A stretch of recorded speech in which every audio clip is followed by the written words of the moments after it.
Good afternoon, everyone. Welcome to the VCU Department of Internal Medicine Grand Rounds. Today is June 9th, 2022. In fact, this is our last Grand Rounds for this season. So thank you all for regularly attending and participating in this department educational affairs. Thank you so much. Quick message before we get to our speakers today. You will have a CME code. We'll make sure that's in the chat shortly. You also have the QR code for those recording attendance that way. The recording and website will be updated following this, and we'll have received feedback that the website will be updated more regularly moving forward. So we'll be working on that over the summer to make sure that we have a process for next season that works better for you all. Lastly, just thank you for completing the survey to help Thomas and I plan better for next year and add some exciting content. So thank you for completing that survey and participating in the feedback. So for today, today's session is sponsored by the Department Office of Educational Affairs. The title today is Internal Medicine M3 Clerkship, Laying the Foundation for Success. We are joined by Dr. Nathaniel Warner, who is the director of the Internal Medicine M3 Clerkship, Dr. Patrick Fadden, who is the associate director and over at the VA, also with a joint faculty position here at VCU, and Thomas Bryan. So let me introduce our speakers. So Dr. Nathaniel Warner, he went to VCU here, School of Medicine, completed his internal medicine residency training and served as chief resident 2016 to 2017. Briefly worked as a hospitalist at McGuire-Holmes VA before going on to complete an infectious disease fellowship at UNC Chapel Hill in 2020. Returned to VCU and is currently as an assistant professor in the Division of Infectious Diseases and currently serves as the director for the VCU Department of Internal Medicine, M3 Internal Medicine Clerkship.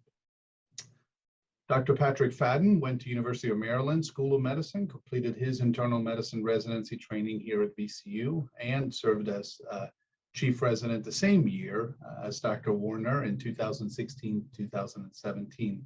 He has been an academic hospitalist at McGuire-Holmes VA since July 2017 and has served as the associate director for the IM Clerkship. Welcome, Dr. Warner. Welcome, Dr. Fadden. Thomas Bryan completed his undergraduate training at Roanoke College with a Bachelor of Arts in Spanish. He recently completed his Master's of Education here at VCU this spring in 2022. Congratulations, Thomas. He has experience in higher education as a program manager, tech administrator, curriculum and student affairs coordinator, data and analytics, as well as financial and office managerial skills. We are fortunate that he joined VCU here in December of 2017 and has brilliantly led as the clerkship administrator for the M3 Internal Medicine Clerkship and the Grand Rounds, serving as the coordinator in the Office of Educational Affairs. Welcome, Thomas. Thank you for joining us today. I'm going to turn it over to Dr. Warner and Thomas to get us started. Thank you all for your patience. We'll get the code into the chat shortly for you all. Thanks. Thank you, Dr. Bergman. I appreciate the opportunity to be here today. So we're going to go ahead and get started. So for this talk, we're going to just briefly, we've kind of gotten an introduction of the clerkship team. There's a couple of goodbyes that I'd like to update you on. And then we're going to go through some brass tacks clerkship updates. And then we're going to spend the bulk of our talk sharing our clerkship strategic goals with you, which includes communication, grading and evaluations, as well as our bedside clinical skills initiatives. We're going to spend the majority of our time there in grading and evaluations, specifically helping you understand kind of the broader context in which clerkship grading exists. We're going to delve down into the VCU M3 clerkship grading kind of details, and then share kind of a recommendation for a behavior-based narrative evaluations in your written evaluations. And then finally, we'll discuss our bedside clinical skills initiative with an epic game of bingo, which we'll talk more about So before we dive into it, we've got a couple changes to our clerkship team. And Miss Gilda Harris Howard has been with VCU for 38 years, serving our institution for just quite a while. And we really, really are appreciative and thankful for all her service over the years. So we want to wish her a heartfelt congratulations on her retirement and best wishes for her future plans. Also, Dr. Phoebe Ashley has been the clerkship director for several years now and is moving on to a fantastic opportunity at UCSF. And we just want to wish her the best. And we have a few quotes here from students over the years. She has many, many sterling teaching evaluations. But the students really have a lot to say about her. And they say, Dr. Ashley is easily the best attending I've worked with in medical school. She really cares about her patients and has such a passion for medicine. She was always there to support us when we needed her. She is one of those rare attendings that genuinely cares about our learning experience and really prioritizes our learning over convenience or time constraints. And on a personal note, I just want to say that Phoebe, it's been a pleasure working with you, and I'm really, really excited to hear about your future endeavors, and we wish you the best of luck in California. And so we are your clerkship team, as Dr. Bergman mentioned already. We're supported by a fantastic team with Dr. Syme as the department chair, Dr. Forrest as the residency program director, Dr. Barrett as the associate chair for medical education, and Dr. Hobgood as the assistant dean for clinical medical education. And we appreciate the support from all of you. And so, before we go any further, I'd like to just recognize the impact that COVID has had on all of us, not only as clinicians and people, but also as medical educators. And I just want to say thank you to all faculty for continuing to show up and educate our students.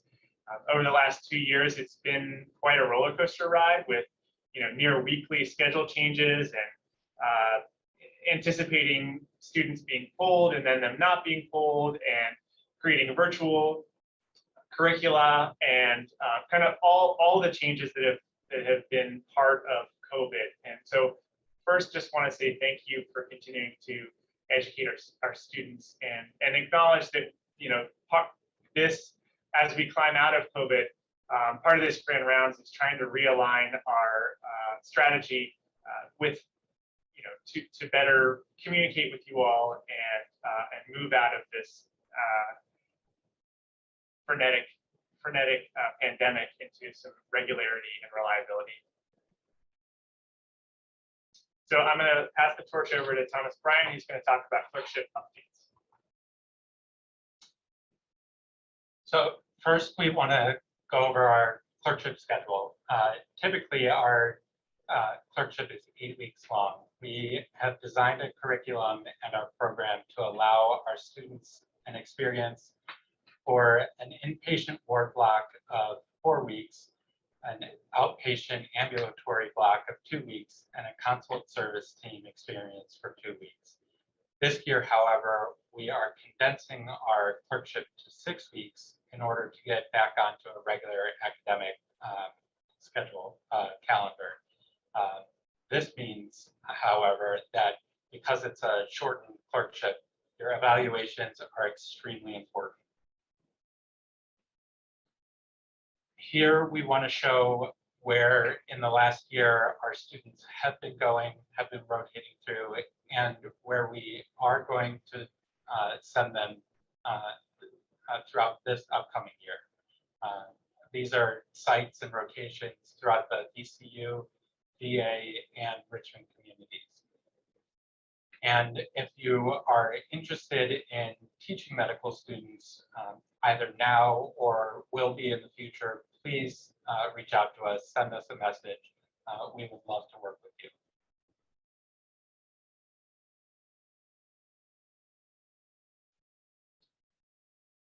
As we move through our presentation, we will be highlighting our written evaluations. These have historically been sent to attendings, residents, and fellows. Based on the amount of time that students spend with interns, however, we want to capture that in our evaluations as well. And we have had extensive discussions with other institutions, and based on those discussions and also in coordination with the residency program, we're excited that we are going to capture those evaluations, intern evaluations of our students. We are going to be moving back to e-curriculum from new innovations to capture these evaluations, and we just want to make sure that everybody is aware of that. Over this past year, we had been sending our student evaluations through new innovations, and everybody should have been filling out these evaluations. And all of this information is now going to be captured through this form from e-curriculum in this upcoming year. So please, after you work with a medical student, please look out for an email that contains this form, and please continue to fill out great feedback of our students. We also want to draw your attention to midpoint feedback. Students should be receiving feedback from everybody on their service team as often as possible.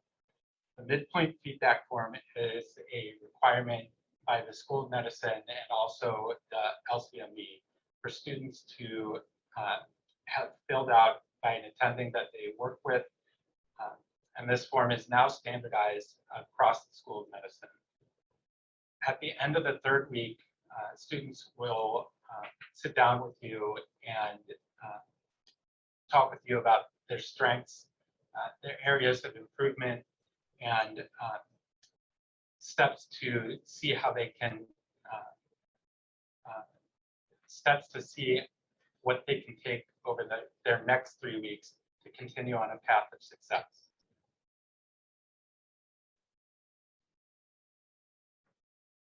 And now we want to shift and move to what our clerkship goals are for this upcoming year. We identified communication, grading and evaluations, and bedside skills as our 3 main objectives for this year. And we came together as a team and to develop these by looking inward to where we knew we could improve and expand. And I will talk about communication first. We knew this was across our program. We knew communication was sort of the first area that we could improve on for this year, and also highlight transparency as well. We have a weekly email for our students where we highlight expectations, education tips, and reminders. And also for this year, we have a Google Shared Drive that has hosts an enhanced version of our clerkship manual. And this also includes rotation cards, which has detailed information about our sites. We also have sent out yearly schedule. We've planned out and sent out our yearly schedule to site directors so that they can plan when to expect our students. This is a huge change from the past 2 years due to COVID disruptions when we had calendar changes on a weekly basis. There will also be rotation-specific feedback from students, which we will provide to each division. So please keep an eye out for that. And we will be meeting with each division for faculty development to gather feedback as well. We always want to have an open line of communication, and we always want to hear from you. Now I'm going to hand it back to Dr. Warner to go over grading and evaluations. Thank you, Thomas. So before we dive into VCU clerkship grading and evaluations, I think it's helpful to provide a context in which clerkship grading exists. And so really, when you think about clerkship grades, they're one piece that helps a student eventually match into a residency program and become a physician. And so these are all kind of building blocks to become a competent physician. And so we looked at the NRMP data charting outcomes and match from 2009 to 2020, because we really wanted to see basically the level of competitiveness over the last 10 years. And so to start out, in 2009 compared to 2020, there were about 28,000 applicants in 2009 with 22,000 spots available. And in 2020, about, I think you can't really read it, 40,000 applicants with about 32,500 spots available. So in 2009, that's about 0.77 spots per applicant available. And that has actually slightly improved to 0.84 spots per applicant available. So all things being equal, one would think that the level of competitiveness to attain a residency slot should be about stable to maybe even slightly less competitive. But I think we know anecdotally, and I hope to show you through data, that that is not the case, and there's kind of an ever-escalating cycle. So in 2009 compared to 2020, if you look at the median number of contiguous ranks of applicants who match into internal medicine, that's increased from 9 to 12. So what that means is that if I'm in 2009, if I applied to internal medicine, I would have ranked 9 internal medicine programs before either switching to a different specialty or stopping ranking programs. And that has increased to 12 over the last 10 years. And you can see that this has increased really across the board amongst all specialties. And so if you look at a lot of other measures, specifically USMLE Step 1 score, that has increased in 2009 from an average of 225 up to 234. The average Step 2 score has increased from 231 to 247. And then a lot of other parameters such as research experiences, academic productivity, work experiences, volunteer experiences, all of these parameters have increased significantly in the last 10 years. And specifically, I think this graph highlights that fact really, really well. So this is the mean number of abstracts, presentations, and publications that applicants have at the time that they apply to residency. So really, this is scholarly product. So the average successful internal medicine applicant in 2009 had 2.8 scholarly products in order to successfully match. And that is more than doubled to 6.2 by 2020. And then if you look at these skyscrapers over here on the right, the tallest skyscraper is neurosurgery. And then compare it to 2009, for a successful 2009 neurosurgery applicant, they had 7.8 scholarly products at the time that they applied. And that has increased to 23.4. So really a 3-fold increase in the number of scholarly products. And then if you look at the unsuccessful neurosurgery applicant from 2020, they actually have 3 more scholarly products than the successful applicant in 2009. So if that's not an impressive statistic, I'm not really sure what is. And as you can see, that really has increased across the board, particularly amongst the most competitive specialties, but amongst all specialties as well. And I think as a clerkship team, we really wonder, the folks in 2009 have 4 years of medical school, as do the folks in 2020. And so there is an opportunity cost associated with all of this scholarly productivity during a time when these students should be really laying the foundation for their clinical skills by seeing patients, being in the hospital, and learning from their patients. And so we wonder if there's an opportunity cost that might be affecting their eventual clinical skills. So Dr. Bryan Carmody is a APD at UVMS, and he's really written extensively on this specific issue, and he's an expert on this issue. So he calls this ever-escalating cycle the residency selection arms race. And the reason he calls it that is because the outcome, it really never changes. The outcome is a successful residency match, but the students are competing against each other, basically relative to each other, in order to get a successful match. And so what that does is it causes an ever increasing bar year after year, because each student knows that they have to be better than the students before them and the students amongst which they're competing. So if you look at the USMLE Step 1 score over time, the average Step 1 score in the 1990s was 200, and that's increased to 234 by 2020. Likewise, when looking at the number of applications submitted per applicant, that has increased from 2007, around 30, to now in 2019, it was up near 65 or 70, and that's increased even more with virtual interviews. And international medical grads are now applying to as many as 150 programs per applicant, which is really, escalating everything. And so Dr. Eric Worm with the ACGME wrote a paper on the residency match and compared it to the prisoner's dilemma. And so in game theory, there are two types of games. There's a game with perfect information, and there's a game with imperfect information. An example of a game with perfect information is chess. An example of a game with imperfect information is poker. And the residency match really is a game of imperfect information.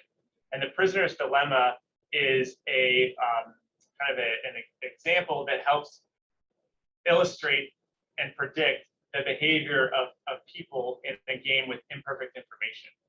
So the prisoner's dilemma is essentially two people who commit a crime and are arrested, and police separate the two suspects with the hope of having both of them defect on each other and implicate the other person. And so if both of them hold out, then they'll both get 2 years in prison each. If both of them defect, then they both get 16 years in prison each. And if one defects but the other does not, then the defector gets 1 year, and the one who holds out gets 20 years. And that 1 year is called the temptation, and the 20 years is called the sucker's payoff. And as you can tell, there are multiple, or as you can imagine, there are multiple of these prisoner's dilemmas going on at any given time during the match.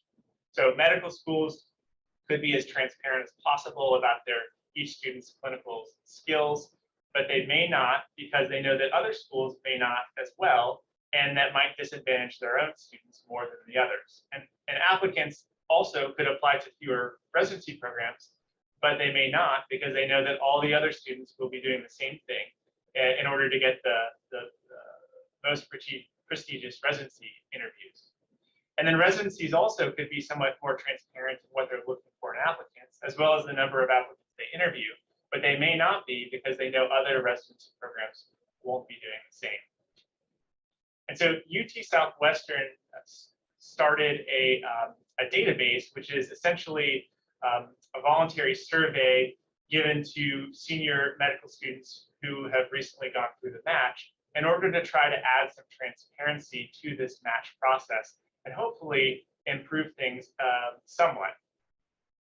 So we really wanted to look at how students currently feel about their grades, and really get an idea of kind of like the current climate and how students feel about the match and thus their clerkship grades. So we looked at the VCU student STAR data from 2019 and 2022. There were 351 respondents, and we really looked at two free text questions in the survey, primarily advice for future students and also feedback on virtual interviews. So we got quite a lot of data, 6 pages of quotes, and we summarized them for you in the next 2 slides. The first slide is non-internal medicine applicants. And I think you can pretty easily see a theme here. Apply broadly, apply broadly. Applying broadly is always better. Get honors in your clerkships. Apply just to be safe. A lot of fearful language as well. Apply broadly, do not be the sacrificial lamb and only go to places you want to go to. Only apply to places you want to go to. Apply broadly and add add 15 more programs to the number you think you should apply to. This is your one chance. So, you know, a lot of definitely some themes here, and also some kind of like, I would say, fear-based language in the way that one should apply and approach the residency match. And so as far as internal medicine applicants go, we were hoping that being a more holistic specialty, that it would not be quite so bad. But if you look at the comments, the same themes hold true with internal medicine applicants as well. So the first column here, I think in order to get into an internal medicine program, you just need to be a super interesting person that makes them want to meet you. That initially sounds fine, but then clarifies it with an interesting person having high impact research, being a former military professional athlete, or even Olympic athlete. So certainly a high bar for anyone applying to residency. Clinical grades are a huge deal. Bring your A game, apply, apply, apply. The four most important elements are clinical grades, name recognition, CK score, and step 1 score. And these are the only things that matter. Clinical grades, class rank, and roll of the dice. So certainly there's a lot of pressure on these students, and the students are essentially feeling the pressure, you know, based on this data that we just reviewed. Under pressure. Under pressure. So I ask you all, if you were entering the match next year, I think we all would feel a whole lot of pressure, and it does add some context to how students are feeling, and perhaps also how students are behaving on their clerkships, and as far as what's motivating them, and what things they're pursuing during medical school. So now that we have a better understanding of the context of clerkship grading, I want to shift a little bit to VCU in particular and give you some historical context on clerkship grading. So prior to 2018 and 2019, we used a T-score and used a norm referenced grading methodology, where no matter what, 15% of the clerkship received honors, 35% received high pass, and 50% received a pass. And then in 2018 to 2019, we shifted to a criterion-based methodology with 4 domains. And so that means that there's no cap on the number of students who receive honors, high pass, or pass. It's based on clinical performance.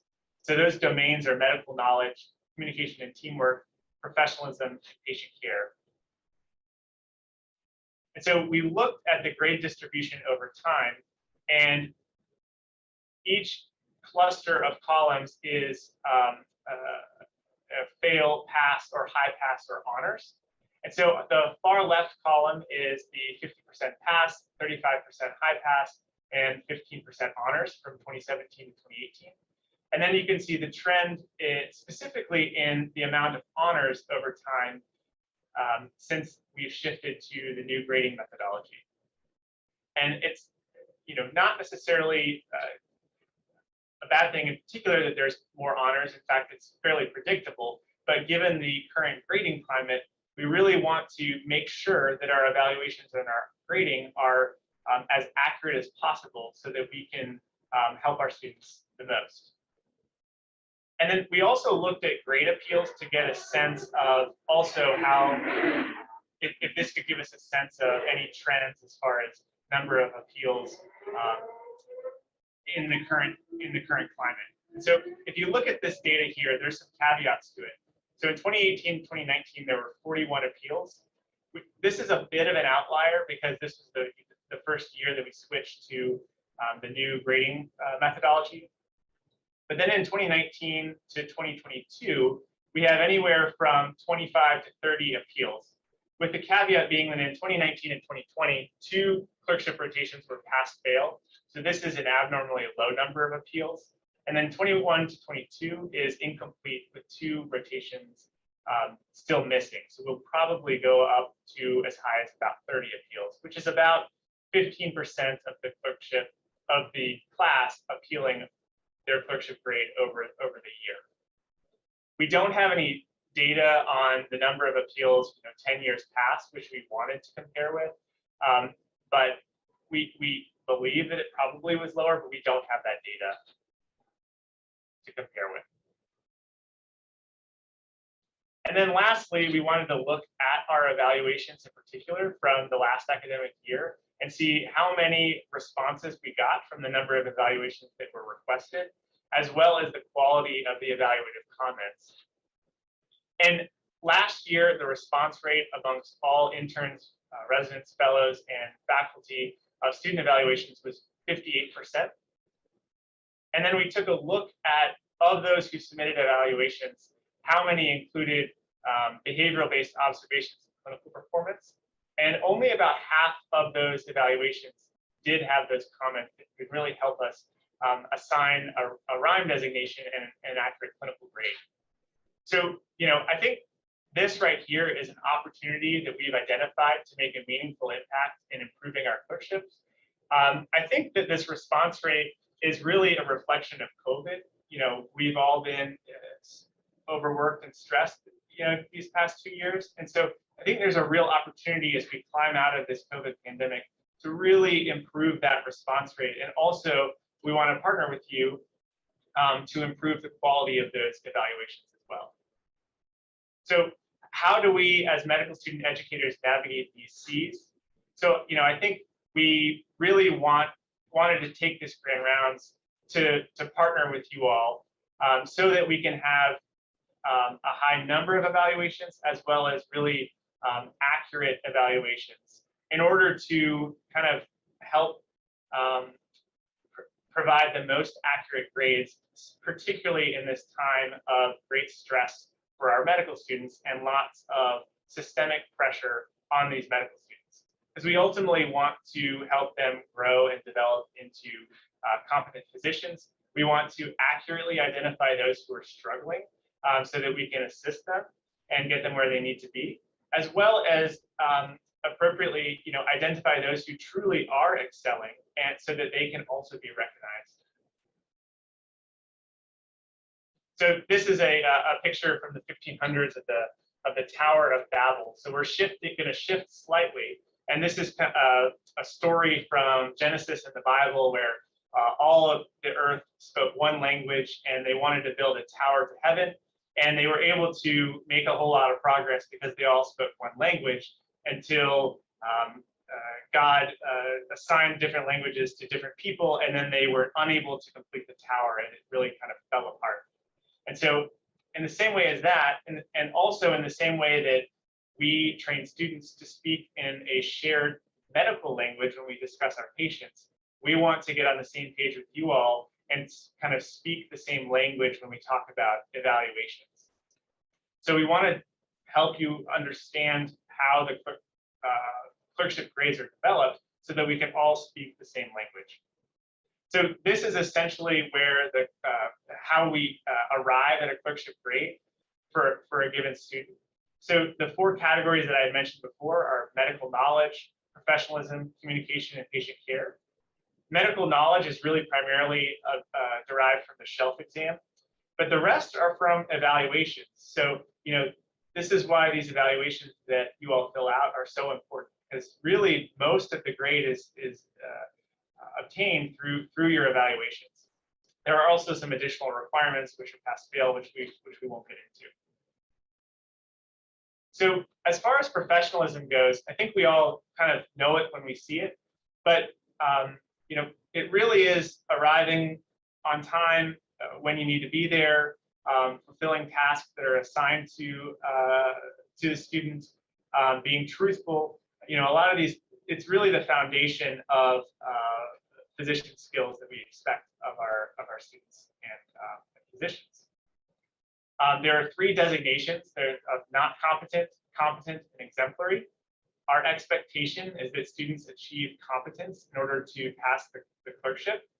And we ask and require that if you select not competent or exemplary, that you please provide a narrative rationale for why you're selecting that. And also, if you do have a professionalism concern and select not competent, we really hope that you notify us early before the final evaluation so that we can intervene and help coach that student and hopefully get that student to a level of competence by the end of that rotation.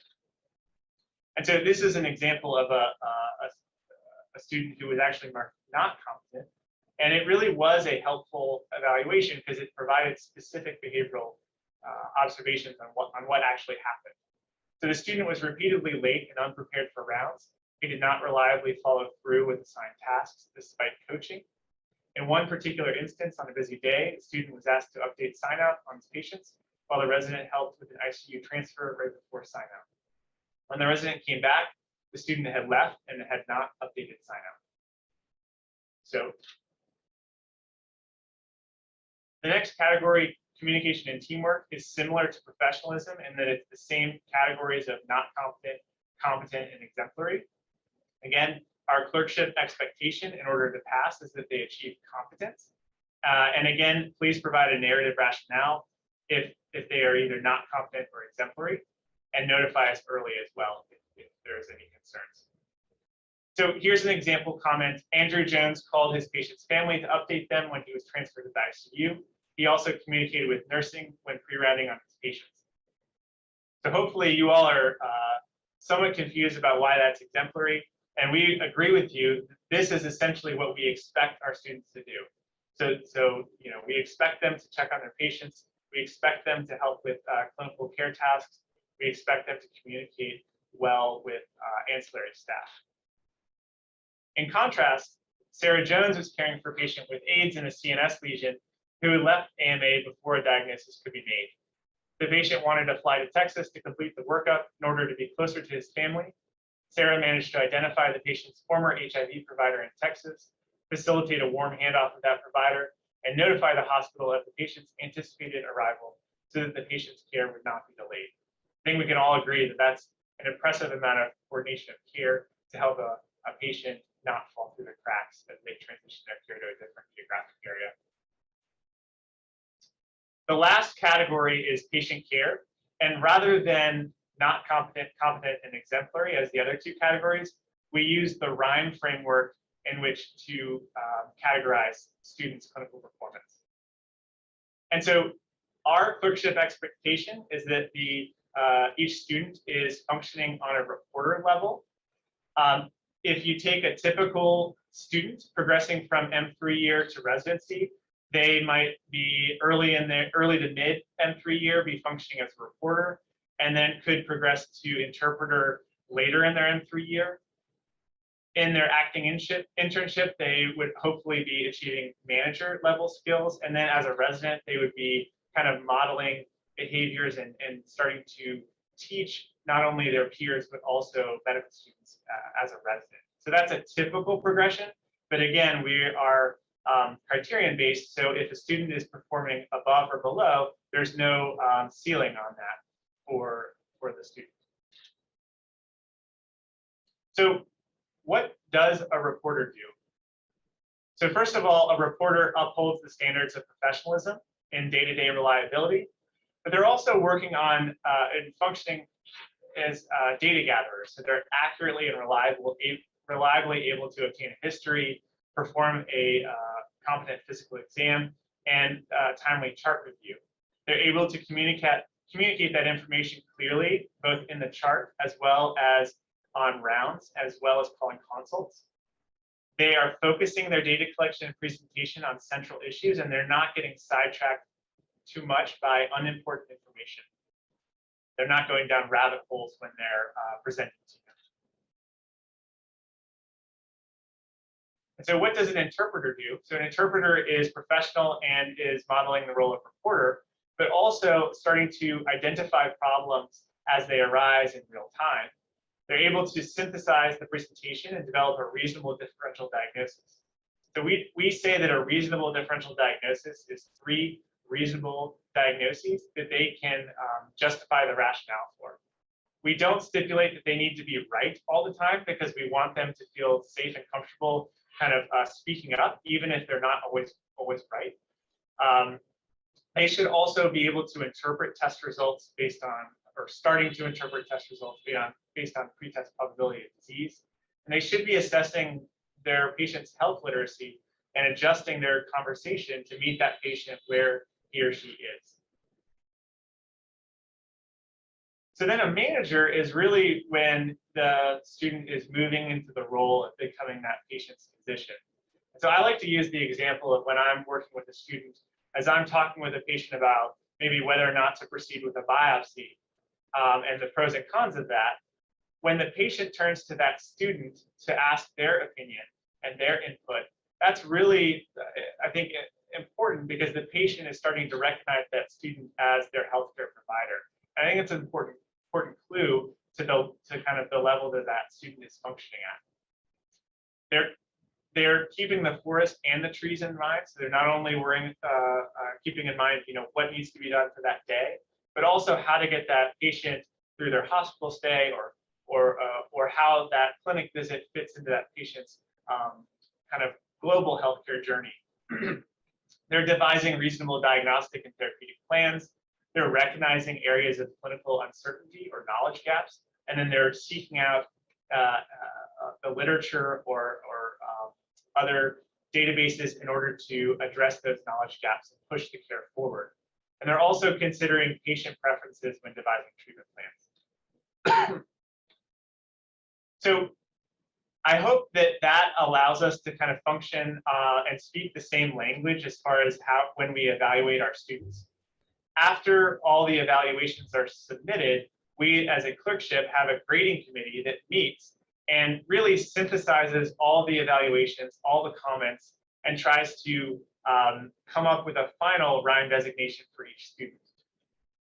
So, we really don't, while all your comments are vital, we don't use one comment by itself. It's really kind of like a symphony of comments to arrive at the final RIME designation. And what we really want to avoid is the comment, great job for an M3, continue to read more. Because if we get 12 evaluations or 8 evaluations for a student, and most of them have very little actual behavioral-based comments, it's really difficult for us to read the tea leaves and really assign an accurate RIME designation for that student. So these are 2 real kind of excerpts from 2 students' evaluations, and I just want you to compare and contrast the different evaluation comments and try to assign each student a RIME designation. So student A was empathetic and compassionate, inquisitive, consistently improved, was a hard worker, was concerned about patient well-being, was helpful and engaged. And student B suggested appropriate management options for her patients. For example, she offered diuretic dosing for a patient with severe heart failure and antihypertensive options in a patient with hypertensive urgency. She even suggested a palliative care consult for one of her patients who I thought was not quite there yet, but when we went to see the patient's daughter requested it. This told me how well the student knew her patient and their preferences. So I think it's pretty easy to see just based on that one single comment that student B is really functioning as a student manager, whereas student A has a lot of comments, but it's really difficult to assess where that student falls on the RIME scale. So what's the bottom line ask? So we really hope that based on kind of the grading climate and that the clerkship exists in, we really, and as we kind of climb out of the COVID pandemic, we ask you to partner with us to kind of regularly and reliably submit student evaluations using behavior-based comments through the lens of the RIME framework. And we think that that really could be an opportunity for growth and improvement in the clerkship to provide more accurate grades for our students. And so now I'm going to pass the torch over to Pat Fadden, who's going to talk about some of our bedside clinical skills initiatives. Thanks, Nate. So I'm going to finish off our talk by talking about some of our bedside clinical skills initiatives and broke them down into EPIC, physical exam bingo, and the patient journal reflective practice. So EPIC is enhancing physical exam curriculum. And this was a curriculum that was developed over the last year, and it was really spearheaded by Dr. Rasha Raslin. And what this curriculum is all about is actually teaching the the clinical educators important physical exam skills that then they can teach to the students and to the residents. And over the last year, we've had several different didactics, next slide, that really focus on demonstrating the exam, then interpreting the exam, and then teaching the teachers how to teach the exam. And we've had didactics on abnormal breathing patterns. We had to have 2 jugular venous exams because we all know that's pretty difficult to study and perfect. Cirrhosis, hand exams, nails, a lot of great teachable moments here. But what we've done and what I've really liked is that we've incorporated this 5-minute moment technique that is pioneered by the Society of Bedside Medicine. If you guys haven't checked those guys out, a shameless plug here, but please do. They have really great content regarding bedside medicine. And what this is all about is incorporating some type of historical context to the physical exam that's being taught. And so examples could be like why Laennec, what was the impetus around him developing the stethoscope, how the perfecter of the percussion technique, Arenberger, how he learned that actually from his dad, who would percuss out the wine barrels to figure out how empty they were. Things I learned this year was what chain Stokes Day is in Russia. And I think my personal favorite was learning how kind of crazy Virchow was and the infamous and alleged sausage duel that he was part of. So kind of fun things to look up later. But really fun. And I think, and what we have on the next slide is some feedback from the attendings that participated in this.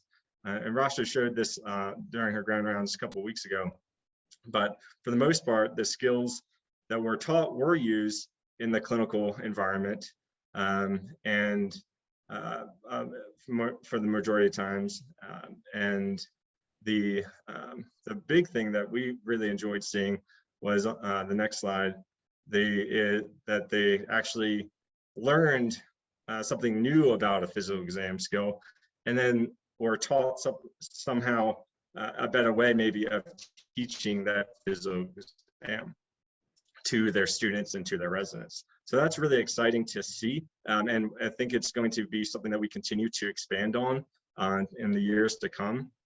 But what we recognized was that this is great to teach the attendings because they're obviously teaching the learners, but what can we do to help incorporate physical exam skill development to the students as well? And before COVID, Nate, Phoebe, Rabia Kaiser, and I used to do physical exam rounds at VCU and the VA, and that was a lot of fun, a lot of great teachable moments there. But it is challenging, one, to coordinate students in our time and to find patients that are willing and able to exam. Sometimes we want to have any students show up. Sometimes we'd have too many, and that might dilute some of the actual practicality of teaching at the bedside. And so going into this coming year, we're wondering if we should go back to that model, or if there's maybe a chance to change around how we think about teaching the physical exam. And this is where the physical exam bingo idea came out. And so in a nutshell, the students at the beginning of their rotation all receive an individualized QR code sticker that they can put onto their badge. And each QR code then links to an individual bingo card. And here's an example on the right. And all of these are exams, findings, or features that they can then perform. And once they do perform, they can scan their QR code, and after getting kind of having approved or verified by their residents attending, they can click on the exam that they saw or performed. So that, obviously the goal with bingo is to get bingo. And before anyone asks, we don't necessarily have bingo yet. I'm not sure what the prize will be, but it's going to be something excellent, no doubt. But even if they don't get bingo, what the whole purpose of this is put the students on a mission to go out and find these exams and to perform these exams, is be interested in doing this exam, doing the different exams. And so like if the patient or the student, for example, thinks they see SOA sign for an exam, they think that they see this, and they get a verified ending or residence, then great. Like that's an exam that they probably have never seen before in real life, and now they have that in their back pocket. But say it's not real true SOAS sign, but they think it is. Well, that's a gap in knowledge and skill that maybe they can explore a little bit more, so they can be better prepared in the future when they do maybe come across someone with true SOAS sign. So all of this, partnering with the EPIC curriculum, is trying to just promote more physical exam teaching and skill development. The last piece of all this is the patient journal, or what we're calling the reflective practice. And I think we all recognize the importance of having reflection in our practice of medicine. Kind of helps us become competent providers and calibrated physicians. And a lot of times this is something that can be developed over time by seeing and doing. A lot of times it's not necessarily a habit that's taught to you, but we wanted to see if we could take a stab at that and try to teach the students some reflective practice techniques and develop these habits early in their careers that they can then take to their future clerkships, to their future residencies and beyond. And then the secondary gain here is actually allowing the student to recognize and see the value of learning at the point of care. And as Nate talked about, the students are under a lot of pressure to perform well on exams. And because of that, and this is all anecdotal, but I would say that there's a lot of pressure to finish off question banks and perform as many questions as possible during their clerkship. And that does take away from the clinical experience, the clinical learning environment. And no fault to them, but that there is a lot of the knowledge gaining up until this point has been based off of doing questions and answering bubble formatted questions. So how can students learn from their patients? Well, this is an example of a journal entry that was just from about 2 weeks ago, or a month ago. And this student got to see a 68-year-old that's coming with chest pain, and they learned to distinguish cardiac versus non-cardiac causes of chest pain. They saw another patient with chest pain and learned more about ACS workup. An 81-year-old coming with sepsis from a UTI and bacteremia, and they learned about antibiotic management in someone with sepsis without shock. And then a 96-year-old coming with what looked like upper GI bleed, and they made a differential or schema around abdominal bleeding and breaking it down into different categories. And so this is workable knowledge and information that they can then build off of in the next weeks into their next clerkships and into their residencies. And we feel like this is going to be very powerful for them to start doing as individuals. But the best way to learn something is to try to teach it. And so we also are asking the students to share in their knowledge. So during their 6 weeks, we always have medical didactics where the students are presenting cases to one another, similar to the medicine morning reports. Before we launch into cases, we also ask anyone to share in what knowledge they gained during that last week. And so, for example, we had a student share that they learned the diagnostic value of a BNP is not great in someone with end-stage renal disease. And that information was not known to the rest of his colleagues during our small group discussion. But we could also just talk about some system level issues that maybe students aren't aware of, like how to use Epic and CPRs more effectively. What are the core tenets of developing a goals of care discussion? What are some discharge practices that will help, make sure that nothing falls through the cracks? So those are all examples of what we are able to share during these small group reflective practice sessions. So next slide.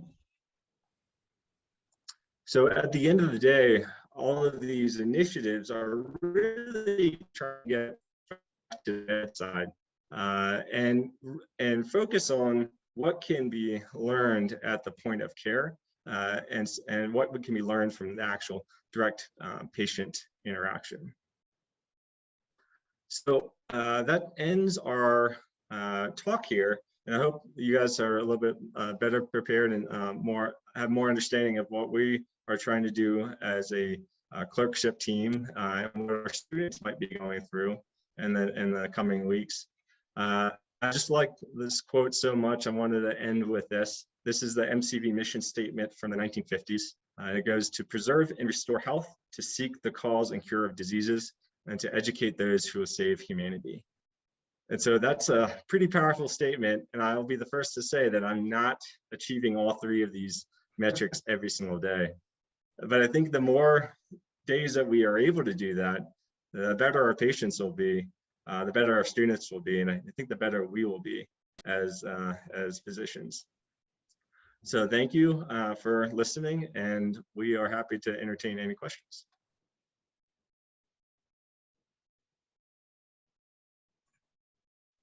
Excellent.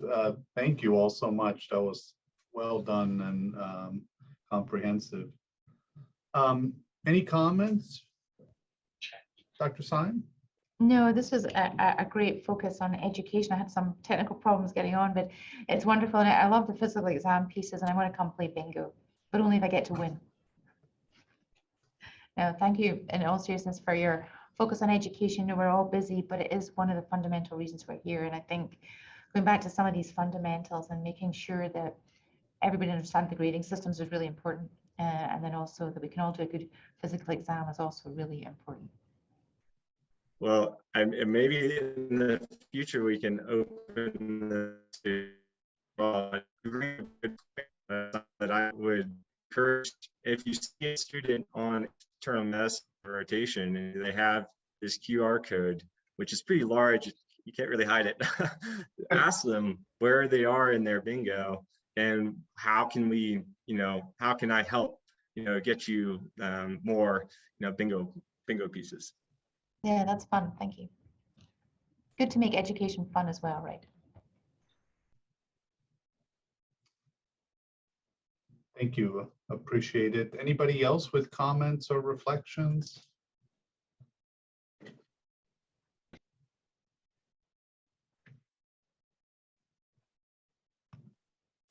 I think there was a question or a comment earlier in the talk about evaluations. I don't know, Nate and Thomas, if you're able to see that or not. There's an example question that asks if the M3 students should be performing medical tests independently is way out of bounds for what the expectation should be. When I first read this, I wasn't entirely sure if that was in our evaluations. I think there's a lot of different M3 rotations that overlap into internal medicine domains. So I'm not entirely sure if that is our evaluation. Right. Thomas or Nate, you guys maybe know. Yeah, I'm not sure. Our evaluation is a standard evaluation amongst core clerkships. So what we presented to you is a standard M3 evaluation for a core clerkship. There are several other internal medicine electives, including ambulatory. There's a foundational elective. There's M4 electives. So right. I'm not sure specifically which one you're referring to. This commenter is referring to. If this commenter wants to email me, we can take this discussion offline, and I can figure it out pretty easily.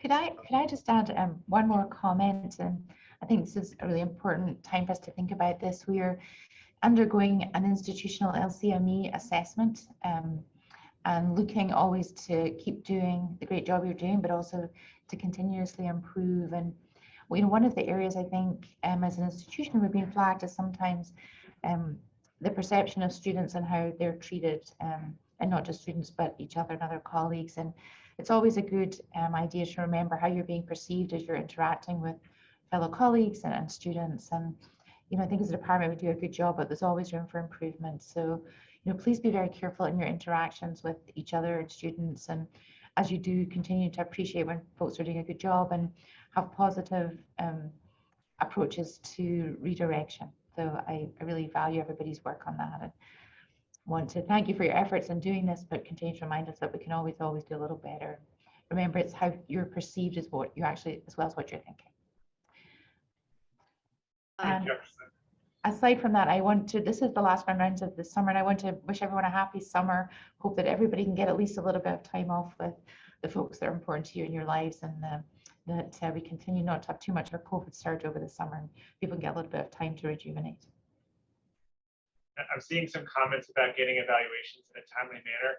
That is on our radar, and we're working on that. So yeah, thank you for those comments. Yeah, that's great. These are important things. Thank you. Dr. Hopgood, you have a comment? It's okay. I'm just going to echo what Dr. Syme said in regards to the upcoming LCME. And of course, if anyone has any questions in regards to anything with medical education and the students across the board, please feel free to reach out to me as well.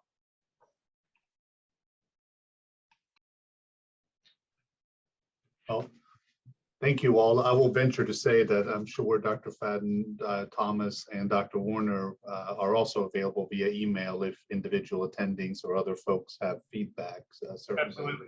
Yep. Very much so. So encourage conversations around these tools and how we can best utilize them. And love the idea of the bingo. I'm going to be looking for those QR codes now when I'm back in the hospital. So thank you all so much. Really appreciate your time. And as Dr. Syme alluded to, this is the last grand rounds for this season. So I want to thank everybody for tuning in weekly. We want to thank our presenters today, Dr. Warner, Dr. Fadden, and Thomas. And again, Thomas, congratulations on your Master's of Education. Really well deserved. And thanks. We are excited. Thank you. Thank you. Thank you. Hope you all have a good rest of the day. Thanks.